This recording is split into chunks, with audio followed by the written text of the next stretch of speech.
Oh, it's going to decide a true national champion. There's no doubt about that. And I think, look, I mean, we could go back, was it 20 years or so when, there were split national champions, and I think you can go back further, and some claim to be national champions. We've claimed national championships where others have claimed them as well. So I don't buy the notion that it doesn't, clearly define who the national champion is.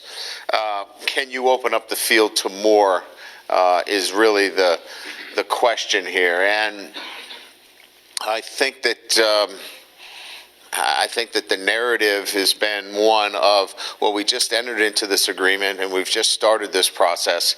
I think we've journeyed into it a little bit deeper now, that I think that there's probably, from a commissioner's standpoint, an appetite to begin dialogue. But I'm just standing here as the football coach at Notre Dame. I don't have any inside information to share with you. I can tell you that there is an appetite for conversation about it. How that all figures into the grand scheme of things, who really knows? But I sure am one that would register a vote on the expanding the playoff, and where that takes us. I'm sure they'll kind of figure that out. Why do you say you're liking the expand? Well, certainly you can see that there's 5 Power 5 conferences, and then there's the independent ranks. It's certainly, if there's going to be,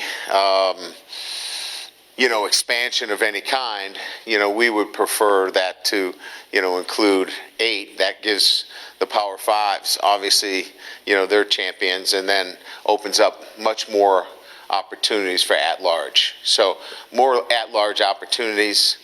We're forcing out a conference champion, or we're forcing out, conferences that are in this, CFP.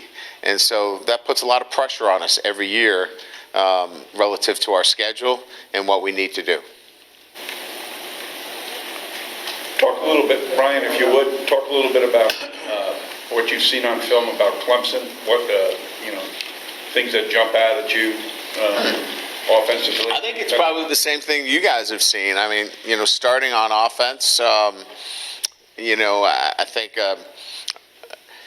the running back, Etienne, is, I think he's as good as a running back we've seen since Georgia of last year, that kind of talent. The quarterback is really good. He's got great arm talent. He's tall and can see the field.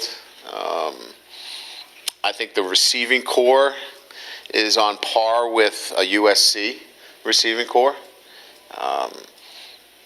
That's a pretty dynamic offensive set. Defensively, I think you obviously start with the defensive front. You probably have 3 guys there that could be top 50, top 60 players in all of college football.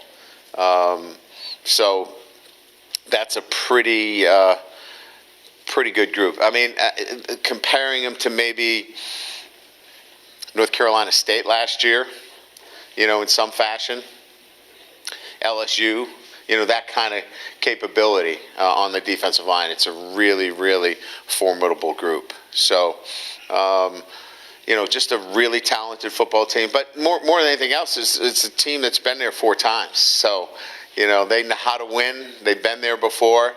They play with a lot of confidence.